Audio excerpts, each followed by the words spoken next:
ஏண்டி எப்படி இப்படி உடம்ப குறைச்ச? ചോറ് സാപ്പിടുന്നത് നിർത്തിയാല് ഉടമ്പ് കുറയും. அப்ப நீ சோறே சாப்பிட மாட்டியா? അല്ല, മധ്യാഹ്നത്തില് കൊഞ്ച ചോറ് നിറയെ പൊരിയില്. அப்ப காலையில என்ன சாப்பிடுவ? കാല ഇഡലി അല്ലെങ്കിൽ ചപ്പാത്തി അല്ലെങ്കിൽ ദോശ. சரி சரி. ராத்திரிக்கு? രാത്രി നൂഡിൽസ് അല്ലെ ബ്രെഡ്. ஓ, இத்தனை சாப்பிடலாமா? போதும் போதும். இத்தனை சாப்பிட்டு உடம்பு குறைச்சா ஓகேதே எனக்கு. ഇത്രയും സാപ്പിടണ്ട, ഏതെങ്കിലും ഒന്ന്. சரி, ஒன்னொன்னு எல்லாத்துலயும் சாப்பிட்டுக்கோ. சரித்தே. ஏண்டி முத எத்தனை கிலோ இருந்த?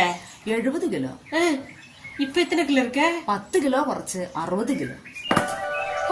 10 கிலோ குறைச்சிட்டியா? நானும் டயட்ல இருக்க போறேன். ஒன்னே மாதிரியே டயட்ல இருந்து நீ எப்படி எல்லாம் சாப்பிட்டியோ அப்படி எனக்கு சொல்லித்தான். நானும் உடம்ப குறைச்சிடறேன். വേഗം സീക്കിരം കുറയും. நானும் 10 கிலோ சீக்கிரம் குறைச்சி எப்படி புருஷன் முன்னாடி